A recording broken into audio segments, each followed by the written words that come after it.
Ante Pavelic, Croatian pronunciation, complete. Listen, the 14th of July 1889, the 28th of December 1959 was a Croatian politician and dictator who founded and headed the fascist ultra-nationalist organization known as the Ustase in 1929 and governed the independent state of Croatia, Croatian, Nezavisna Drava Hrvatska, NDH, a fascist puppet state built out of parts of occupied Yugoslavia by the authorities of Nazi Germany and Fascist Italy, from 1941 to 1945.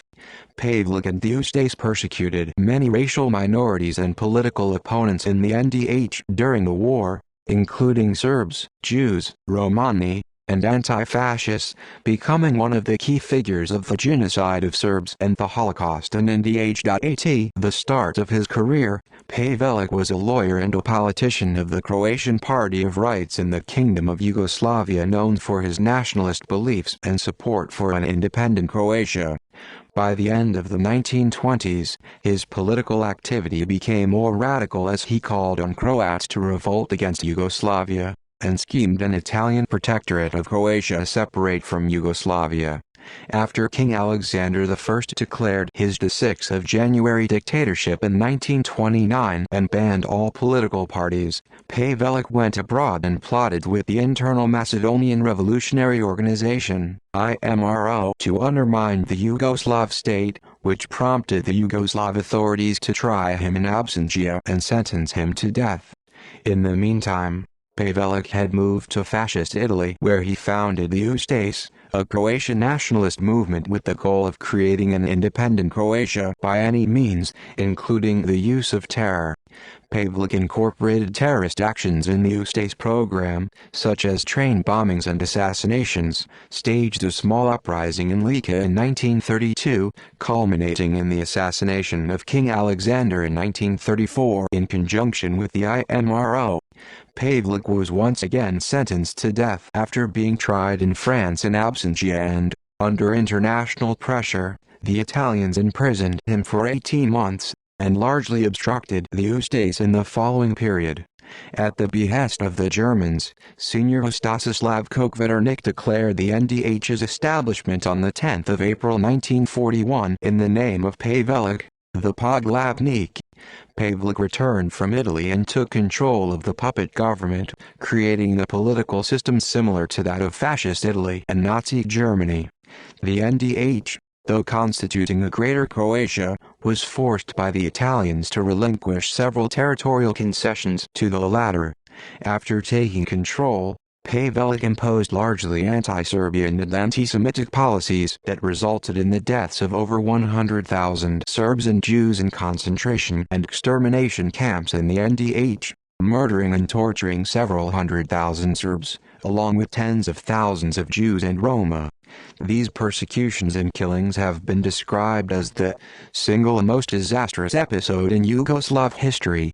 The racial policies of the NDH greatly contributed to their rapid loss of control over the occupied territory, as they fed the ranks of both the Chetniks and partisans and caused even the German authorities to attempt to restrain Pavelic and his genocidal campaign. In 1945, he ordered the executions of prominent NDH politicians Mladen Lurkovic and Ante Vakic on charges of treason when they were arrested for plotting to oust him and align the NDH with the Allies. Following the surrender of Germany in May 1945, Pavelic ordered his troops to keep fighting even after the surrender. The remainder of the NDH government decided to flee to Austria on the 3rd of May 1945, but Pavelic instead ordered them to retreat to Austria over the former border of the Third Reich and have the Croatian armed forces surrender to the British Army. The British refused to accept the surrender and directed them to surrender to the partisans. The partisans began carrying out massacres against the Ustase when the latter attacked their position, killing them in a series of repatriations later known as the Bleiburg repatriations.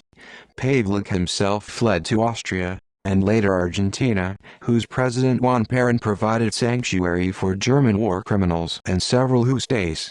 On the 10th of April 1957, he was shot several times in a failed assassination attempt by the Serbian assassin Blago Jovovic. Pavelić survived the attempt and soon left Argentina for Spain. He died 2.5 years later, on the 28th of December 1959, aged 70, from the injuries he sustained in the attempted assassination. Early life. Birth and education. Ante Pavelić was born in the Herzegovinian village of Bradina on the slopes of Ivan Mountain north of Konjic, roughly 15 kilometers (9.3 miles) southwest of Hadžići, then part of the Ottoman Empire occupied by Austrian-Hungarian Empire. His parents had moved to Bosnia and Herzegovina from the village of Krivi Put in the central part of the Velebit Plain, in southern Lika, in today's Croatia, to work on the Sarajevo-Metković railway line. Searching for work, his family moved to the village of Jezero outside Jassy, where Pavelić attended primary school, or maktab. Here Pavelić learned Muslim traditions and lessons that influenced his attitude towards Bosnia and its Muslims. Pavelić also attended a Jesuit primary school in Travnik, growing up in a Muslim-majority city. Bosnian Muslim culture later became a major influence on his political views. Pavelić's sense of Croat nationalism grew from a visit to Lika with his parents, where he heard townspeople speaking Croatian, and realized it was not just the language of peasants. While attending school in Travnik, he became an adherent of the nationalist ideologies of Ante Starčević and his successor as the leader of the Party of Rights, Josip Frank. Health problems briefly interrupted his education in 1905. In summer he found work on the railway in Sarajevo and Visegrad. He continued his education in Zagreb, the home city of his elder brother Josip. In Zagreb, Pavelić attended high school. His failure to complete his fourth-year classes meant he had to retake the exam. Early in his high school days, he joined the Pure Party of Rights as well as the Frankovci Students' Organization, founded by Josip Frank, the father-in-law of Slavko Kvaternik, an Austro-Hungarian colonel. Later he attended high school in Senj at the Classical Gymnasium, where he completed his fifth-year classes. Health problems again interrupted his education, and he took a job on the road in Istria, near Buzet. In 1909 he finished his sixth-year classes in Karlovac. His seventh-year classes were completed in Senj. Pavelić graduated in Zagreb in 1910 and entered the law faculty of the University of Zagreb. In 1912 Pavelić was arrested on suspicion of involvement in the attempted assassination of the Ban of Croatia-Slavonia, Slavko Kuvac. He completed his law degree in 1914, and obtained his doctorate in July 1915. From 1915 until 1918 he worked as a clerk in the office of Aleksandar Horvat, president of the Party of Rights. After completing his clerkship, he became a lawyer in Zagreb. Political rise. During World War I, Pavelić played an active role in the Party of Rights. As an employee and friend of its leader Horvat, he often attended important party meetings, taking over Horvat's duties when he was absent. In 1918, Pavelić entered the party leadership and its business committee. After the unification of the state of Slovenes, Croats and Serbs with the Kingdom of Serbia on the 1st of December 1918, the Party of Rights held a day of public protest claiming that the Croatian people were against having a Serbian king, and that their highest state authorities had not agreed to unification. Further, the party expressed their wish for Croatian Republic in a program from March 1919, signed by President of the party, Vladimir Pribeg and Pavelić. At the 1921 local elections in Zagreb, Pavelić was elected member of the city assembly.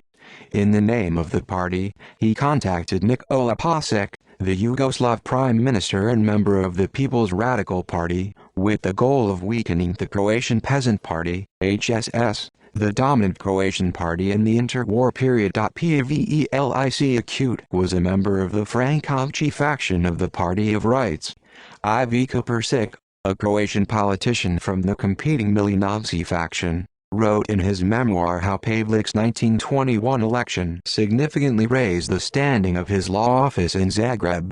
A number of rich Jewish clients paid him to obtain Yugoslav citizenship, and Pavelić subsequently started to make frequent visits to Belgrade, where he would procure those documents through his increasing number of connections to the members of the ruling People's Radical Party. In 1921, 14 Party of Rights members, including Pavelic, Ivo Pilar and Milan Sufleye, were arrested for anti-Yugoslav activities, for their alleged contacts with the Croatian Committee, a Croatian nationalist organization that was based in Hungary at the time.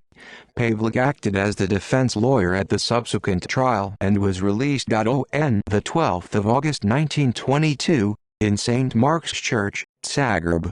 Pavelic married Maria Lovrencevic. They had 3 children, daughters Višnja and Mirjana and son Velimir.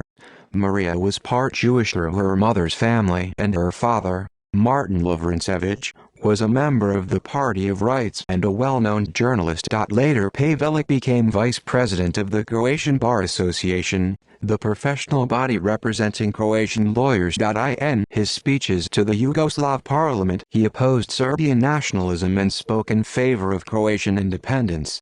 He was active with the youth of the Croatian Party of Rights and began contributing to the Starčević and Kvaternik newspapers. Serbian members of the Yugoslav parliament disliked him, and when a Serbian member said, "good night" to him in parliament, Pavelic responded, "Gentlemen, I will be euphoric when I will be able to say to you, good night.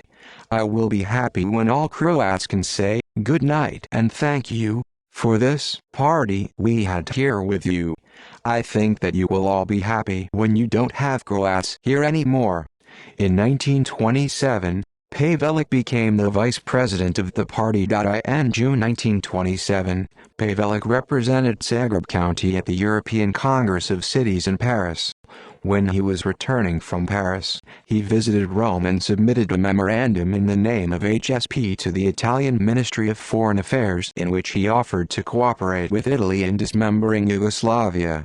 In order to obtain Italian support for Croatian independence, the memorandum effectively made any such Croatia little more than an Italian protectorate.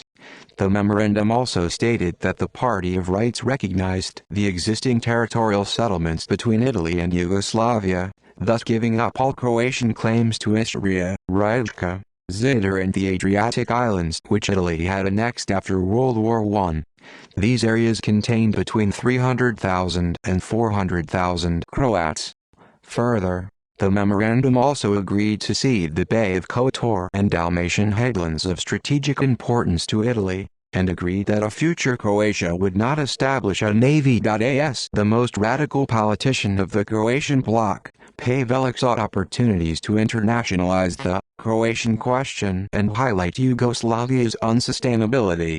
In December 1927, Pavelic defended 4 Macedonian students in Skopje who were accused of belonging to the Macedonian Youth Secret Revolutionary Organization founded by Ivan Mihailov. During the trial, Pavelic accused the court of setting them up and stressed the right to self-determination. This trial received public attention in Bulgaria and Yugoslavia. Following his election as a member of the Croatian bloc in the 1927 election, Pavelic became his party's liaison with Nikola Pasic. He was one of 2 elected Croatian bloc candidates alongside Ante Trumbic, one of the key politicians in the creation of a Yugoslav state. From 1927 until 1929, he was part of the minuscule delegation of the Party of Rights in the Yugoslav parliament. In 1927, he secretly contacted Benito Mussolini, dictator of Italy and founder of fascism, and presented his separatist ideas to him. Pavelic proposed an independent Greater Croatia that should cover the entire historical and ethnic area of the Croats. In summer 1928, the leaders of the Croatian bloc, Trumbic and Pavelic, addressed the Italian Council in Zagreb to gain support for the Croatian struggle against the regime of King Alexander. On the 14th of July, they received a positive response, after which Pavelic maintained contact. Historian Rory Yeomans claimed that there are indications that Pavelic had been considering the formation of some kind of nationalist insurgency group as early as 1928. After the assassination of Croatian politicians in the National Assembly, of which he was an eyewitness, Pavelic joined the Peasant Democratic Coalition and started to publish a magazine called Hrvatski Domobran in which he advocated Croatian independence. His political party radicalized after the assassination. He found support in the Croatian Rights Republican Youth, Hrvatska Pravaska Republikanska Omladina, a youth wing of the Party of Rights led by Branimir Jelic. On the 1st of October 1928 he founded an armed group with the same name, an act through which he openly called on Croatians to revolt. This group trained as part of a legal sports society. Yugoslav authorities declared the organization illegal and banned its activities. In exile, Pavelic held the position of the Party of Rights Secretary until 1929, the beginning of the 6th of January dictatorship in the Kingdom of Yugoslavia. According to Croatian historian Ravoj Matkovic, after the king declared his dictatorship, Pavelic's house was under constant police watch. At this time, Pavelic started to organize the Ustasa, Hrvatski Revolutionarni Pokret, as an organization with military and conspiratorial principles. Its official foundation was the 7th of January 1929. The Ustasa movement was founded on the principles of racialism and intolerance. Because of the threat of arrest, Pavelic escaped during a surveillance lapse and went to Austria on the night of the 20th of January 1929. According to Tomasevic, Pavelic left for Vienna to seek medical aid. Initial exile and trial, he contacted other Croatian emigrants, mainly political émigrés, former Austrian-Hungarian officers, who gathered around Stjepan Sarkatic and refused to return to Yugoslavia. After a short stay in Austria, alongside Gustav Peršak, Pavelic moved to Budapest. In March 1929, the Ustase commenced a campaign of terrorism within Yugoslavia with the assassination of Toni Schlegel in Zagreb. Schlegel was a pro-Yugoslav editor of the newspaper Novosti who was also a close confidant of King Alexander. After establishing contact with the Internal Macedonian Revolutionary Organization in April 1929, he and Peršak went to Sofia in Bulgaria. On the 29th of April 1929, Pavelic and Ivan Mihailov signed the Sofia Declaration, in which they formalized cooperation between their movements. In the declaration, they obligated themselves to separate Croatia and Macedonia from Yugoslavia. Yugoslavia protested to Bulgaria. Pavelic was found guilty of high treason and sentenced to death in absentia along with Peršak on the 17th of August, 1929. Because of the Yugoslav verdict, on the 25th of September 1929 Pavelic was arrested in Vienna and expelled to Germany. Pavelic's stay in Germany was constrained by opposition from the German ambassador to Yugoslavia, Adolf Koster, a supporter of Yugoslavia. A friend of King Alexander, he did his best to prevent Croatian nationalist activity in Yugoslavia. Exile in Italy, Pavelic left Germany under a false passport and went to Italy, where his family already lived. In Italy he frequently changed location and lived under false names, most often as Antonio Sertler. Since he had been in contact with Italian authorities since 1927, he easily established contact with the fascists. In autumn 1929 he established contacts with Italian journalists and Mussolini's brother Arnaldo, who supported Croatian independence without any territorial concession. Pavelic created sympathy and understanding of Croats among Italians. That autumn Pavelic published a brochure called Establishment of the Croatian State, Lasting Peace in the Balkans, which summarized important events of Croatian history. The Italian authorities did not want to formally support Ustase or Pavelic, to protect their reputation. Nevertheless, the group received support from Benito Mussolini, who saw them as a means to help destroy Yugoslavia and expand Italian influence in the Adriatic. Mussolini allowed Pavelic to live in exile in Rome and train his paramilitaries for a war with Yugoslavia. In the Ustasa organization of 1929-1930, Pavelic's closest associates were Gustav Peršak, Branimir Jelic, Ivan Peršvić and later Mladen Lurković and Mile Budak. The Ustase began with the creation of military formations trained for sabotage and terrorism. With financial help from Mussolini, In 1931 Pavelich established terrorist training camps, first in Bovegno in the Brescia region, and encouraged the foundation of such camps all around Italy. Camps were founded in Borgo Taro, Lipari and Jankopusta in Hungary. The Ustase were involved with smuggling weapons and propaganda into Yugoslavia from their camps in Italy and Hungary. At the demands of Italian authorities, the camps were often moved. The main Ustase headquarters was at first in Torino, and later in Bologna. On Pavelich's initiative, his associates established Ustase associations in Belgium, Netherlands, France, Germany, Argentina, Uruguay, Bolivia, Brazil and North America. Pavelich also encouraged publishing magazines in various countries. The series of bombings and shootings by the Ustase in Yugoslavia resulted in a severe crackdown on political activity as the state met terror with terror. Impoverished Croat peasants were hardest hit by the counter-terror, usually meted out by Serb policemen. In 1932 he started a newspaper named the Ustasa, Herald of Croatian Revolutionaries, Croatian, Ustasa. Vijsnik Hrvatska Revolutionaraka. From its very first publication, Pavelich announced that the use of violence was central to the Ustase. The dagger, revolver, machine gun and time bomb, these are the bells that will announce the dawn and the resurrection of the independent state of Croatia. According to Ivo Goldstein, there were no instances of anti-Semitism in the newspaper in the beginning. Goldstein suggests there were three reasons for this: the total focus of the Ustase on the Belgrade government, lack of the necessary intellectual capacity within the early Ustase movement to properly develop their ideology, and the active involvement of Jews with the Ustase. Goldstein points out that as Ustase ideology developed in later years it became more anti-Semitic. At a meeting held in Spital in Austria in 1932, Pavelich, Persek and Vyacheslav Servatsi decided to start a small uprising. It began at midnight on the 6th of September 1932 and was known as the Velebit Uprising. Led by Andrija Ardukovic, the insurgency involved around 20 Ustase members armed with Italian equipment. They attacked a police station and half an hour later pulled back to Velebit with no casualties. This uprising was to scare Yugoslav authorities. Despite the small scale, the Yugoslav authorities were unnerved because the power of the Ustase had been unknown. As a result, major security measures were introduced.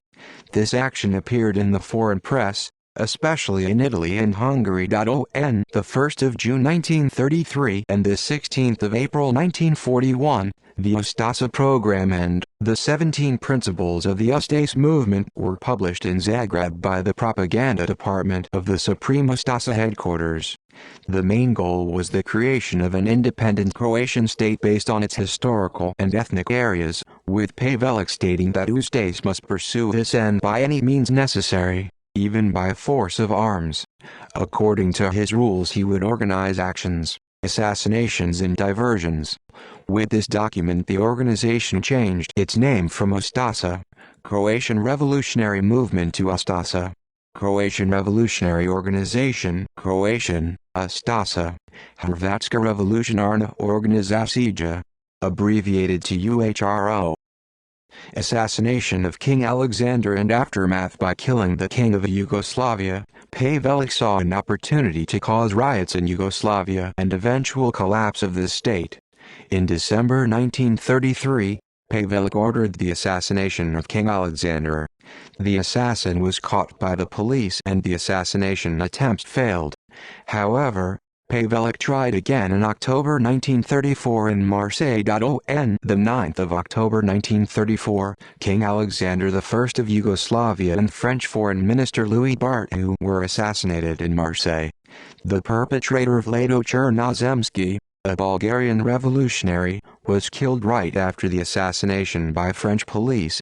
3 Ustasa members, who had been waiting at different locations for the king, were captured and sentenced to life imprisonment by a French court. Pavlik along with Eugene Kvaternik and Ivan Pertwik were subsequently sentenced to death in absentia by a French court. That the security was lax even though one attempt had already been made on Alexander's life testified to Pavlik's organizational abilities. He had apparently been able to bribe a high official in the Chourit General. The Marseille prefect of police, Juhanad, was subsequently removed from office. The Ustasa believed that the assassination of King Alexander had effectively broken the backbone of Yugoslavia and that it was their most important achievement. Under pressure from France, the Italian police arrested Pavlik and several Ustasa emigrants on the 17th of October 1934. Pavlik was imprisoned in Turin and released in March 1936. After he met with Eugene Dido Kvaternik on Christmas 1934 in prison, he stated that assassination was the only language Serbs understand. During his time in prison, Pavlik was informed about the situation in Yugoslavia and the 5th of May 1935 election, in which a coalition of opposition parties was led by HSS leader Vlatko Maček. Pavlik declared the election results as a success of the Ustase actions.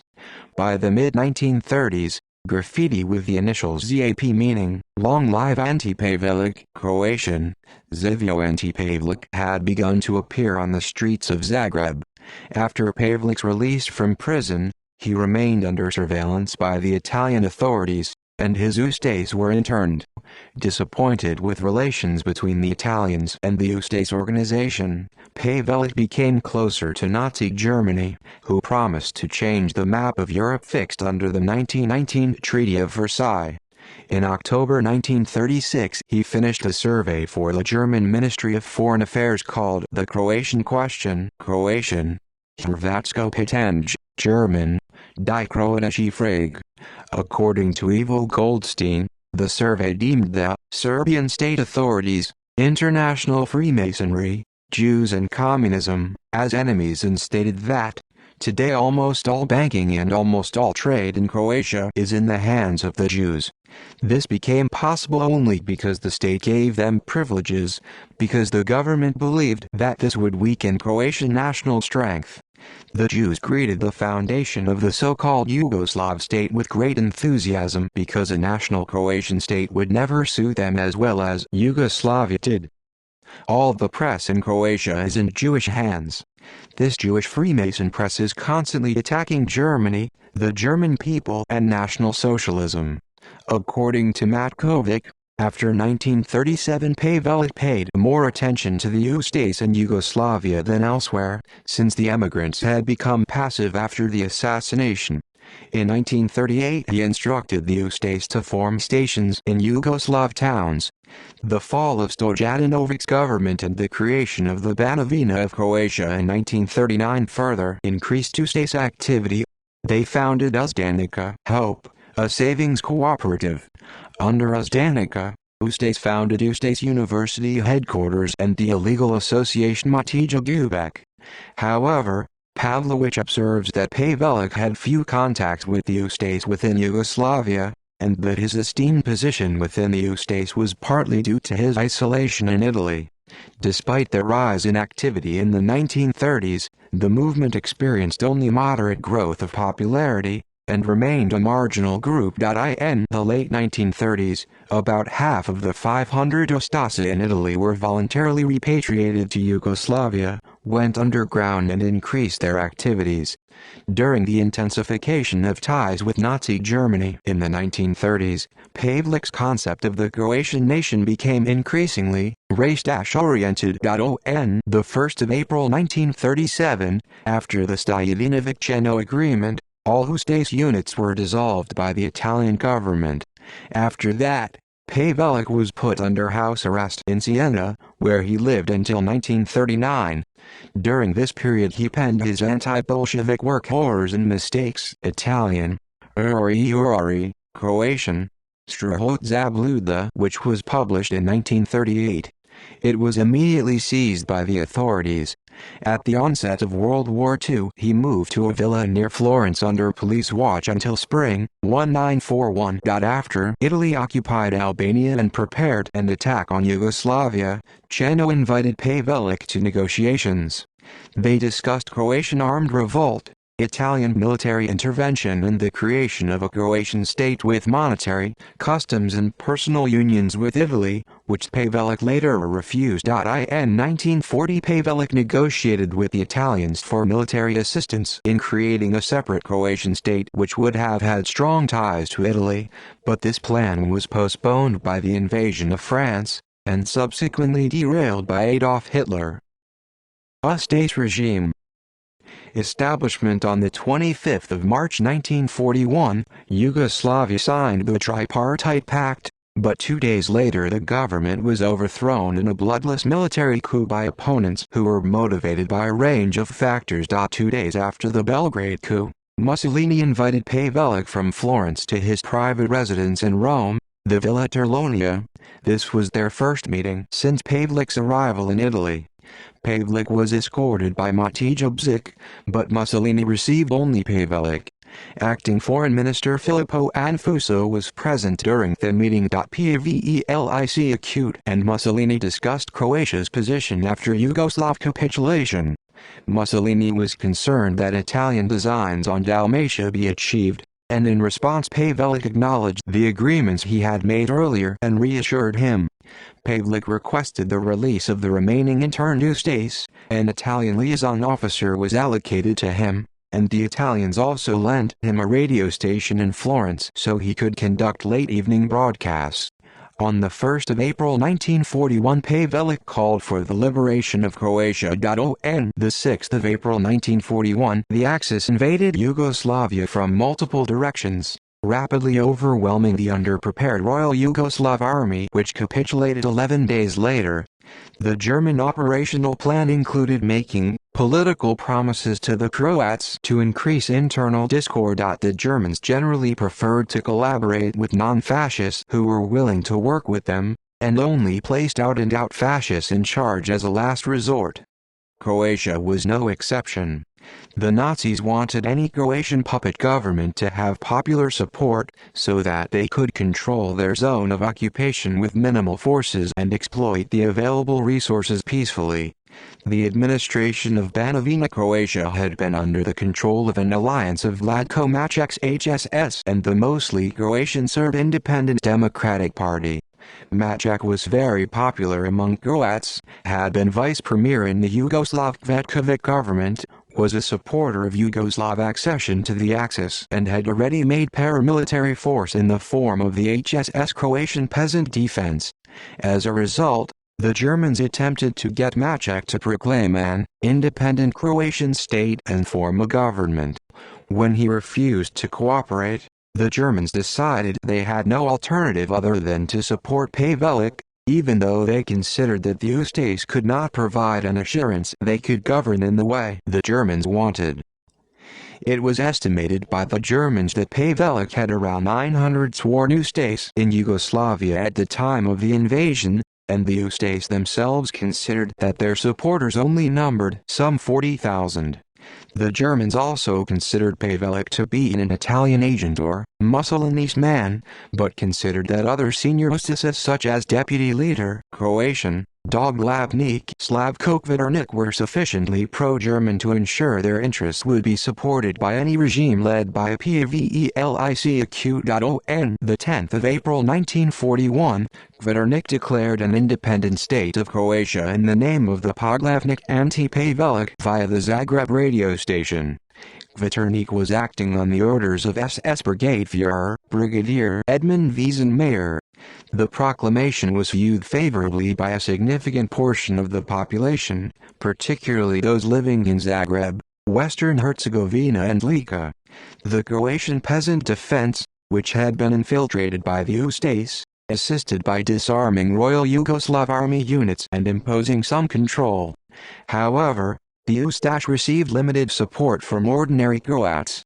The commander of German forces in the NDH estimated that only around 2% of the country's population supported the Ustash regime. The Ustase that had been interned in Italy had been concentrated at Pistoia, about 50 kilometers from Florence, where they were issued with Italian uniforms and small arms. They were joined by Pavelic on the 10th of April and listened to radio broadcasts announcing the proclamation of the NDH. Pavelic's visit to Pistoia was actually his first meeting with the Ustase after the assassination in Marseille. In Pistoia, Pavelic gave a speech in which he announced that their struggle for an independent Croatia was near the end. After that he returned to his home in Florence, where he heard Kvitternik's proclamation on a radio broadcast from Vienna. On the 11th of April, Pavelic went to Rome, where he was hosted by Anfuso, after which he was received by Mussolini. During the meeting, Pavelic was guaranteed that his government would be recognized immediately after he arrived in Zagreb. After a meeting in Rome, Pavelic boarded the train with his Ustase escort and went to Zagreb via Trieste and Rijeka. He arrived at Karlovac on the 13th of April with about 250-400 Ustase, where was greeted by Wiesenmayer, who was appointed by German Foreign Minister Joachim von Ribbentrop to supervise the state's creation. In Karlovac, Pavelic was asked to confirm that he had not made any commitments to the Italians, but Mussolini's envoy arrived while he was there and negotiations ensued to ensure that his messages to Hitler and Mussolini would deal satisfactorily with the questions of Dalmatia and recognition by the Axis powers. This issue was the first sign of Italo-German tensions over the NDH. Diplomatic recognition of the NDH by the Axis was delayed to ensure that Pavelic made the promised territorial concessions to Italy. These concessions meant that Pavelic handed to Italy some 5,400 square kilometers of territory with a population of 380,000, consisting of about 280,000 Croats, 90,000 Serbs, 5,000 Italians and 5,000 others. Once this was completed, Pavelic traveled to Zagreb on the 15th of April, and Axis recognition was also granted to the NDH on that day. On the 16th of April 1941, Pavelic signed a decree appointing the new Croatian state government. He was the first to take an oath, after which he stated, "Since 1102, Croatian people didn't have its autonomous and independent state. And there, after full 839 years, the time has come to form the responsible Croatian government." Pavelic thus presented the NDH as the embodiment of the historical aspirations of the Croatian people. The decree named Osman Kulinovic as the vice president of the government, and Slavko Kvitternik as Pavelic's deputy, and appointed 8 other senior Ustase as ministers. The Ustase made use of the existing bureaucracy of the Banovina of Croatia, after it had been purged and Ustasised. The new regime drew upon the concept of an uninterrupted Croatian state since the arrival of the Croats in their contemporary homeland, and reflected extreme Croat nationalism mixed with Nazism and Italian fascism, Catholic clerical authoritarianism and the peasantism of the Croatian Peasant Party. Pavelic tried to prolong the negotiations with Italy about the boundary between the two states. At the time, he was receiving support from Berlin. Jeno insisted that Italy must annex the whole Croatian littoral, and after some time the Germans pulled back to protect German-Italian relations. On the 25th of April, Pavelic and Jeno met in Ljubljana again discussing borders. Geno's first proposal was Italian annexation of the whole Croatian littoral and hinterland all the way to Karlovac. Another proposal was somewhat less demanding but with closer ties with Italy, including a monetary, customs and personal union. Pavelic refused and instead demanded that Croatia gain the towns of Trojor, Split and Dubrovnik. Jeno didn't respond, but promised another meeting. Pavelic was still counting on German support, but without success. On the 7th of May 1941, Pavelic and Mussolini met in Trik and agreed to discuss the matter in Rome. On the 18th of May 1941, Pavelic went to Rome with his delegation and signed a Treaty of Rome in which Croatia gave up part of Dalmatia, Krk, Rab, Korčula, Biograd, Šibenik, Trogir, Split, Sovo, Veliki I Mali Drvenik, Solta, Mlchid and parts of Konavlin, the Bay of Kotor to Italy. A Croatian proposal that Split and Korčula Island be jointly administrated was ignored. These annexations shocked the people and led to the only public demonstration recorded in the independent state of Croatia's history. Hundreds of citizens, members of the Ustase movement and the Domobranstvo army protested on the 25th of December 1941. Pavelić tried to retrieve the lost areas, but kept his real feelings and those of the people from the Italians to maintain the pretext of good relations. Prime Minister Pavelić agreed to name Prince Aimon, Duke of Aosta, as King of Croatia to avoid a union with Italy, but delayed the formalities in the hope of gaining more territory in return for accepting the new king. Aimon was officially declared king of the independent state of Croatia on the 18th of May 1941 under the name of Tomislav II and appointed Pavelić as prime minister. However, the king's powers were purely ceremonial, to the point that he never even visited Croatia during his kingdom, but preferred to deal with his royal duties from in office in Rome. On the 10th of July 1941, Pavelić accepted the annexation of Medimurge by Hungary. Legislation. On the 14th of April 1941, in one of his first acts after assuming power, Pavelić signed the decree law concerning the preservation of Croatian national property, which annulled all large property transactions made by Jews in the 2 months prior to the proclamation of the NDH. He signed a law decree on protection of the nation and the state on the 17th of April 1941, which came into effect immediately, was retrospective, and imposed the death penalty for any actions causing harm to the honor or vital interests of the NDH.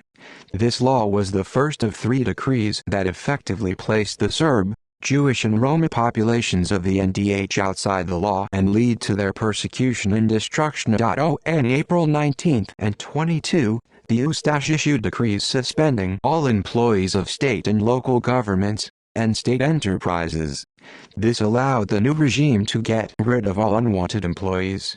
In principle, this meant all Jews, Serbs and all Yugoslav-oriented Croats. On the 25th of April 1941, he signed into law a decree prohibiting the use of the Cyrillic alphabet, which directly impacted on the Serbian Orthodox population of the NDH, as the rites of the Church were written in Cyrillic. On the 30th of April 1941, Pavelić enacted the law concerning nationality, which essentially made all Jews non-citizens, and this was followed by further laws restricting their movement and residency. From the 23rd of May, all Jews were required to wear yellow identification tags, and on the 26th of June Pavelić issued a decree which blamed Jews for activities against the NDH and ordered their internment in concentration camps. Poglavnik. As Prime Minister of the NDH, Pavelić had full control over the state. The oath taken by all government employees declared that Pavelić represented the sovereignty of the NDH. His title Poglavnik represented the close ties between the Croatian state and the Ustase movement, since he had the same title as leader of the Ustase. Moreover, Pavelić made all significant decisions, including naming state ministers and leaders of the Ustase. As the NDH had no functional legislature, Pavelić approved all of the laws, which made him the most powerful person in the state. Through the incorporation of the extreme right wing of the popular HSS, Pavelić's regime was initially accepted by the majority of Croats in the NDH. The regime also attempted to rewrite history by falsely claiming the legacy of the founder of the HSS, Stjepan Radić, and that of Croatian nationalist Ante Starčević. Soon afterwards, Pavelić visited Pope Pius XII in May 1941, attempting to win Vatican recognition, but failed, although the papacy placed an legate in Zagreb. The Vatican maintained relations with the Yugoslav government in exile. On the 9th of June 1941, Pavelić visited Adolf Hitler at the Berghof. Hitler impressed on Pavelić that he should maintain a policy of national intolerance for 50 years. Hitler also encouraged Pavelić to accept Slovenian immigrants and deport Serbs to the territory of the military commander in Serbia. Over the next few months, the Ustase deported around 120,000 Serbs. In July 1941, the German plenipotentiary general in the NDH, Edmund Glaise von Horstenau, met with Pavelić to express his grave concern over the excesses of the Ustase. This was the first of many occasions over the next 3 years during which von Horstenau and Pavelić clashed over the conduct of the Ustase. By the end of 1941, the acceptance of the Ustase regime by most Croats had been transformed into disappointment and discontent, and as a result of the terror perpetrated by the regime, some pro-Yugoslav sentiment was beginning to re-emerge, along with pro-communist feelings. The discontent was made worse when Pavelić had Vlatko Maček arrested and sent to Jasenovac concentration camp in October 1941. By the end of 1941, HSS propaganda leaflets were urging peasants to be patient as the day of liberation is near. In the public arena there were efforts to create a cult of personality around Pavelić. These efforts included the imposition of a Nazi-style salute, emphasizing that he had been sentenced to death in absentia by a Yugoslav court, and repeatedly claiming that he had undergone great hardship to achieve the independence of the NDH. Pavelić summoned the Sabir on the 24th of January 1942. It met between 23 and the 28th of February, but it had little influence and after December 1942 was never called again. On the 3rd of March 1942, Hitler awarded Pavelić the Grand Cross of the Order of the German Eagle. Siegfried Kasch, the German envoy, handed it to him in Zagreb.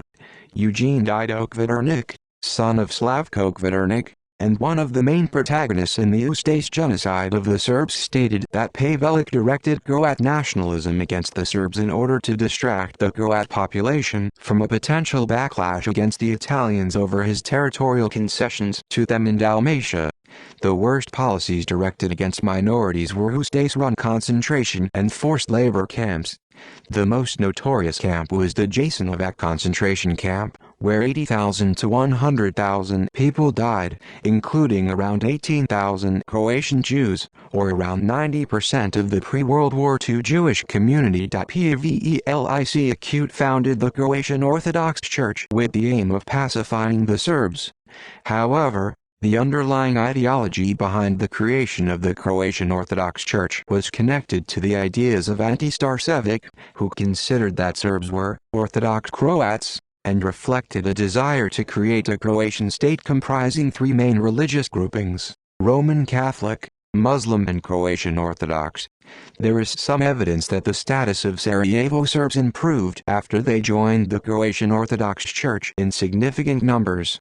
Through both forcible and voluntary conversions between 1941 and 1945, 244,000 Serbs were converted to Catholicism. In June 1942, Pavelić met with General Rota and they agreed that Ustase administration could be returned to Zone 3 except in towns with Italian garrisons.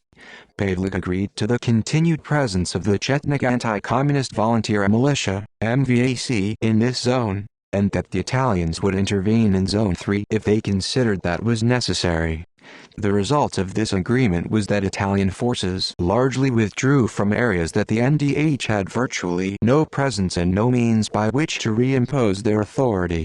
This created a wide no-man's land from the Sandžak to western Bosnia in which the Chetniks and partisans could operate. By mid-1942, Pavelić's regime effectively controlled only the Zagreb region along with some larger towns that were home to strong NDH and German garrisons. Pavelić loyalists, mainly Ustase, wanted to fight the communist-led partisans while others, unnerved by the idea of a new Yugoslavia, also supported him. In 1941–42, the majority of partisans in Croatia were Serbs, but by October 1943 the majority were Croats.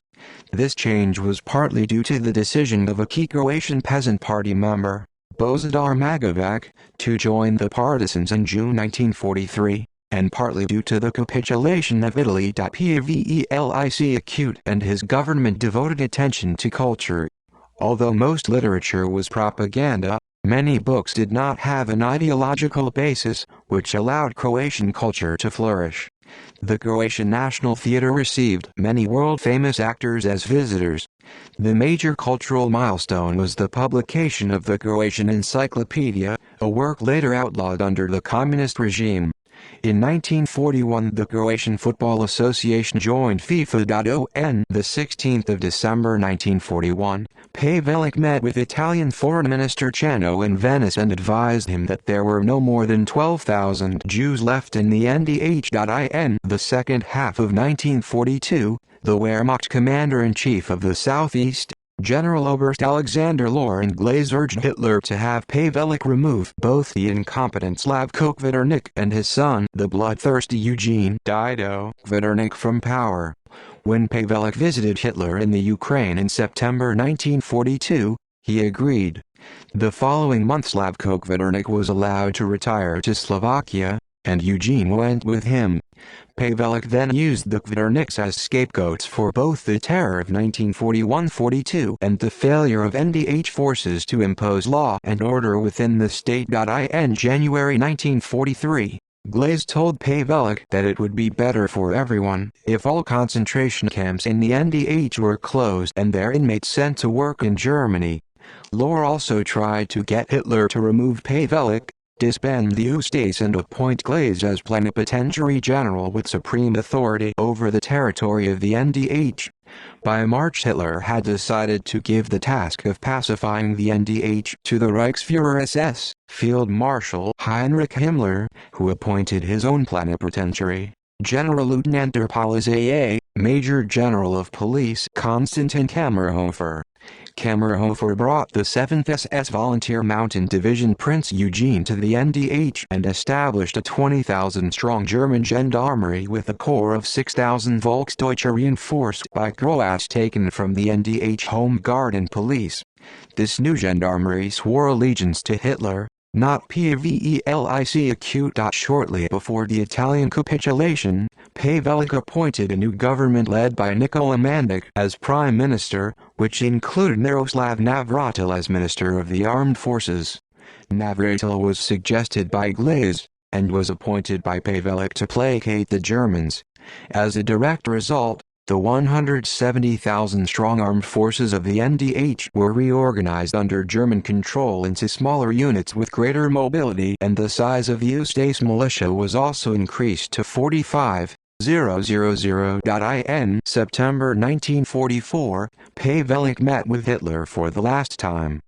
Pavelic requested that the Germans stop arming and supplying Chetnik units, and asked that the Germans disarm the Chetniks or allow the NDH to disarm them. Hitler agreed that the Chetniks could not be trusted, and issued orders to German forces to stop cooperating with the Chetniks and assist NDH authorities to disarm them. However, German commanders were given sufficient leeway that they were able to avoid carrying out the orders. After the Italian capitulation following the fall of fascism in Italy, Tomislav II abdicated as King of Croatia on the orders of Victor Emmanuel III. With the king officially gone, Pavelic assumed functions as head of state of the NDH under the title of Poglavnik and appointed Nikola Mandic as new prime minister. Italy was later invaded and occupied by the Germans in Operation Axis. As soon as the Italians capitulated in September 1943, Pavelic was quick to amalgamate Italian-annexed Dalmatia into the NDH and offer an amnesty to Croats that had joined the rebels. However, the Germans occupied the previously Italian-occupied zone themselves, including the mines and key agricultural areas. By November 1943, Pavelic and his regime controlled little of the territory of the NDH. And by March 1944 SS Brigadeführer und General Major der Waffen-SS, Brigadier Ernst Fick observed that, in terms of power, Dr. Ante Pavelic is only mayor of the city of Zagreb, excluding the suburbs. One of the key events in the history of the independent state of Croatia was the Lurkovic-Vacic coup of 1944. Minister Mladen Lurkovic and Army officer Ante Vacic suggested a plan whereby Croatia would change sides in the war and Pavelic would no longer be head of state in accordance with British demands. At first, Pavelić supported their ideas but changed his mind following a visit from a local Gestapo officer who told him that Germany would win the war with new weapons under development. Pavelić arrested Lurković and Vakuc along with others involved in the coup, some representatives of the Croatian Peasant Party and a number of Domobran officers. Lurković and Vakuc were shot at the end of April 1945 in the Lepoglava prison. After plans for an Anglo-American coup were discovered, from September 1944 until February 1945 Pavelić negotiated with the Soviet Union. The Soviets agreed to recognize the Croatian state on condition that the Red Army had free access and communists were allowed free reign.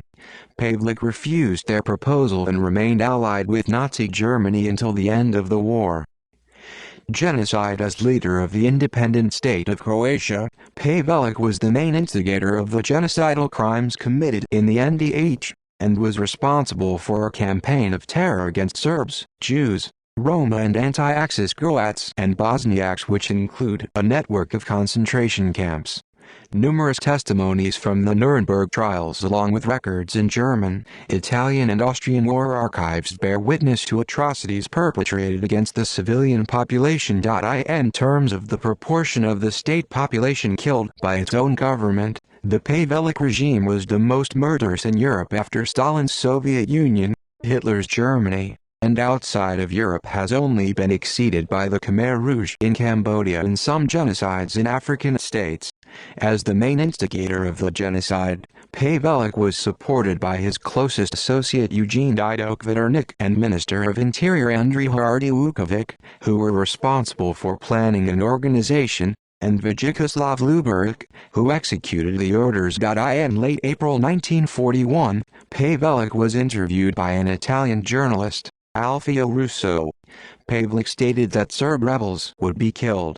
In response, Russo asked him, "What if all Serbs rebel?" Pavelić answered, "We shall kill them all." Around this time the first mass atrocities occurred, the Gudović, Veljan and Glina massacres, which were committed by groups of Ustase under the direct command of Luburić. Serbian, Jewish, and Romani men, women, and children were hacked to death. Whole villages were razed and people driven into barns, which the Ustase then set on fire. Synagogues were also destroyed, most notably, the main one in Zagreb, which was completely razed. General Edmund von Glaser reported to the German Army Command OKW on the 28th of June 1941. According to reliable reports from countless German military and civil observers during the last few weeks, the Ustase have gone raving mad. On the 10th of July, General Glazhorst now added, "Our troops have to be mute witnesses of such events. It does not reflect well on their otherwise high reputation. I am frequently told that German occupation troops would finally have to intervene against Ustase crimes. This may happen eventually. Right now, with the available forces, I could not ask for such action. Ad hoc intervention in individual cases could make the German army look responsible for countless crimes which it could not prevent in the past." A report to SS Chief Heinrich Himmler, dated the 17th of February 1942 on increased partisan activities, stated that increased activity of the bands is chiefly due to atrocities carried out by Ustase units in Croatia against the Orthodox population. The Ustase committed their deeds not only against males of conscript age, but especially against helpless elderly people, women and children. Between 172,000 and 290,000 Serbs, 31,000 of the 40,000 Jews, and almost all of the 25,000, 40,000 Roma were killed in the independent state of Croatia by the Ustase and their Axis allies. Both Jews and Gypsies were subject to a policy of extermination. According to an official Yugoslav report, only 1,500 out of 30,000 Croatian Jews remained alive at the end of World War II. Approximately 26,000 Gypsies were murdered of approximately 40,000 residents. Some 26,000 Croatian anti-fascist partisans, political opponents and civilians were also killed by the NDH regime, including an estimated 5,000 to 12,000 Croat anti-fascists and other dissidents that were killed at the Jasenovac concentration camp alone. End of the NDH. Seeing Germany's collapse and aware that the Croatian army could not resist the communists, Pavelić started a move of his forces to Austria, causing several groups of tens of thousands of Croatian soldiers as well as civilians to start a major northward march without a clear strategy. Pavelić left the country on the 6th of May 1945, and on the 8th of May, he convened a final meeting of the NDH government in Rogaška Slatina. At the meeting, General Alexander Lor informed the government of Germany's capitulation and handed command of the NDH forces to Pavelić. Pavelić subsequently named General Vyacheslav Luburić commander. Later that day, Pavelić's convoy passed into the Soviet occupation zone in Austria, separate from the rest of the NDH government, which went to the British occupation zone. The group made it into the American occupation zone and by the 18th of May arrived at the village of Leingrieith near Radstadt, where Pavelić's wife Mara and their 2 daughters had been living after leaving the NDH in December 1944. On May 8, Pavelić ordered that the columns from NDH continue to Austria, and that they refused to surrender to the advancing Yugoslav army, instead planning to surrender to the British. However, they were instead turned back in the mid-May Bliaberg repatriations, and many were subsequently killed by the Yugoslav army. The sheer number of civilians slowed down the retreat, made the surrender unfeasible to the Allies, and ultimately led to the belief that they were nothing more than a human shield to the Ustash. For his abandonment of Croatian soldiers and civilians, later Croatian emigrants would accuse Pavelić of cowardice. The Pavelić family afterwards lived in the American occupation zone. Although Pavelić reported himself to American intelligence, neither they nor their British counterparts arrested him. Several members of the NDH government were executed after a one-day trial in Zagreb on the 6th of June. Shortly after this, Pavelić moved to the village of Tifbru, now closer to Salzburg. In September, American officials, believing the family were refugees and unaware of their identity, resettled them in the village of St. Gilgen. After St. Gilgen, Pavelić stayed with the family of a pre-war Macedonian revolutionary for several weeks before settling in Obertrum. Pavelić stayed there until April 1946. Post-war Italy. He entered Italy disguised as a priest with a Peruvian passport. Passing Venice and Florence, he arrived in Rome in the spring of 1946 disguised as a Catholic priest and using the name Don Pedro Gunner. On arrival in Rome, he was given shelter by the Vatican and stayed at a number of residences that belonged to the Vatican while in Rome, where he started to gather his associates.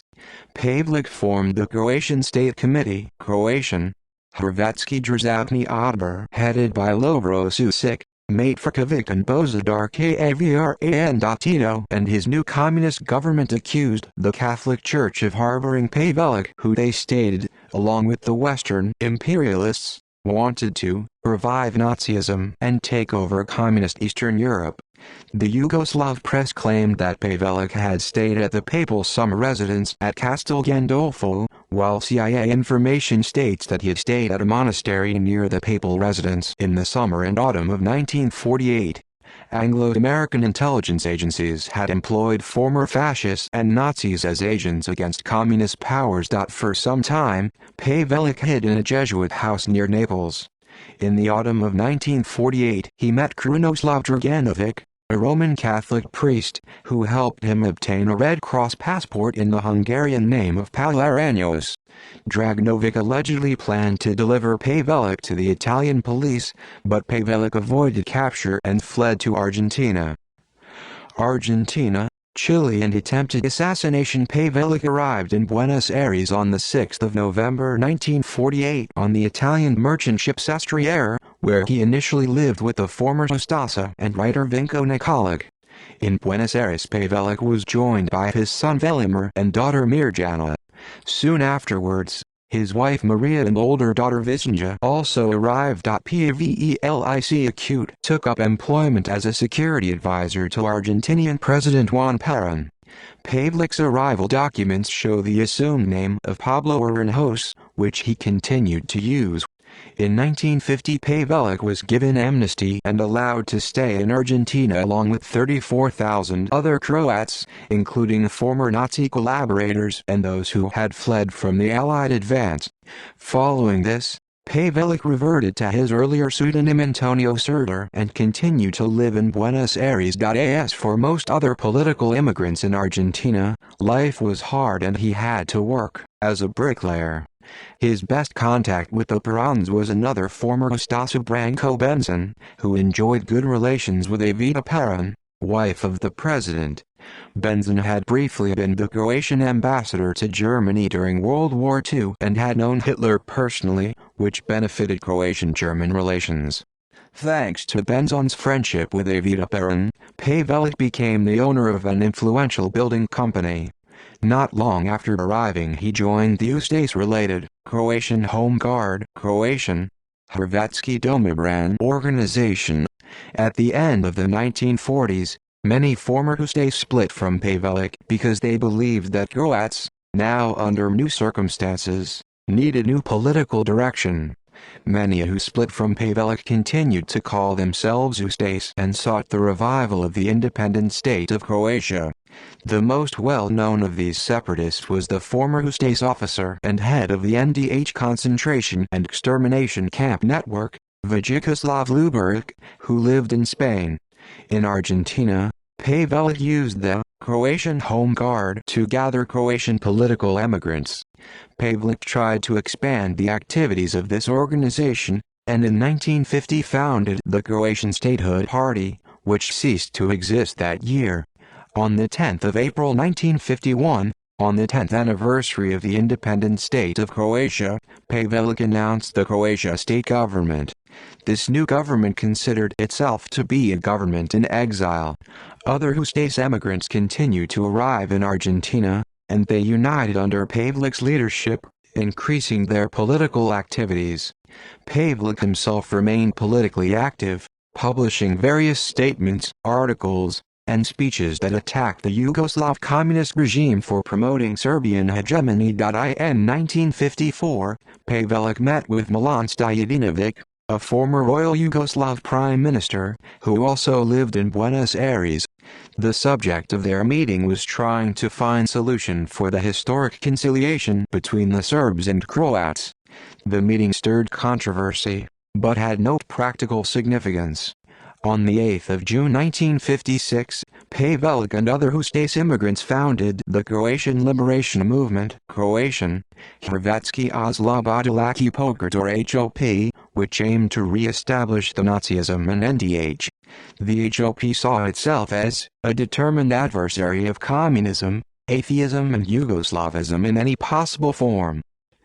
On the 10th of April 1957, the 16th anniversary of the founding of the Nazi independent state of Croatia, Pavelic was grievously wounded in an assassination attempt by the Serbian Blago Jovovic, a hotel owner and former Royal Yugoslav officer who had been in the Montenegrin Chetniks during the war. Jovovic had tried to assassinate Pavelic multiple times, planning it as early as 1946, when he learned Pavelic was in hiding inside the Vatican. Jovovic shot Pavelic in the back and collarbone while the latter was exiting a bus in El Palomar, a Buenos Aires suburb near his home. Pavelic was transferred to the Syrian Lebanese hospital, where his true identity was established. After Perón's fall from power, Pavelic fell out of favor with the Argentine government. Yugoslavia again requested his extradition. Pavelic refused to stay in hospital, even though a bullet was lodged in his spine. 2 weeks after the shooting, as the Argentine authorities agreed to grant the Yugoslav government's extradition request, he moved to Chile. He spent 4 months in Santiago, and then moved to Spain. Reports circulated that Pavelic had fled to Paraguay to work for the Stroessner regime. His Spanish asylum became known only in late 1959. Death in Spain. Pavelic arrived in Madrid on the 29th of November 1957. He continued contact with members of the Croatian liberation movement and received visitors from around the world. Pavelic lived secretly with his family, probably by agreement with the Spanish authorities. Though he was granted asylum, the Spanish authorities did not allow him public appearances. In the middle of 1958, he sent a message from Madrid to the Assembly of Croatian Societies in Munich. He expressed his wish that all Croats unite with the goal of re-establishing the independent state of Croatia. Some groups distanced themselves from Pavelic and others did so after his death. In his will, he named Stjepan Heffer as his successor as the president of the Croatian Liberation Movement. Pavelic died on the 28th of December 1959 at the Hospital Almen in Madrid at the age of 70 from the wounds he sustained in the assassination attempt by Jovovic. He was buried in San Isidro Cemetery, Madrid's oldest private burial ground. In popular culture, Harry Turtledove's short story Ready for the Fatherland is set in an alternate history where the independent state of Croatia continues to exist in 1979. Pavelic is revered as the first poglavnik and his image appears on the state's primary currency, but no further details are shared as to how his life played out in that timeline, which diverged from ours in February 1943. In a 2015 Croatian comedy film National Hero Lili Vidic, Pavelic is portrayed by Dražen Kucek. The movie follows a group of Yugoslav partisans, led by a young poet Lili Vidic, who compete in the NDH's fictional talent show, Factor 10, whose winner wins the chance to perform at the Pavelic's reception for Hitler. Partisans see it as an opportunity to kill both Hitler and Pavelic, and thus end the WWII. In 2017, the movie was adapted into a theatrical play where Pavelic was portrayed by Boris Mirkovic. See also a list of fugitives from justice who are no longer sought. References. Notes. Bibliography. Books, journal articles, news articles. E.B. The 9th of June 2010. Ljudia Zvetnik sa Damskim Revolve Rome. Blick Online, in Serbian. Blick. Retrieved the 20th of October 2016. Zlatar, Pero. A ti brodem odvesti antu Jugoslaviju. Jugotarnji list, in Croatian. Retrieved the 20th of October 2016. Zlatar, Pero. Parent Paveliku otvara graditeljsko poduzis. Jugotarnji list, in Croatian. Retrieved the 20th of October 2016. Melman, Yossi, the 17th of January 2006. Tied up in the rat lines. Haaretz. External links. Newspaper clippings about Ante Pavelic in the 20th Century Press Archives of the ZBW.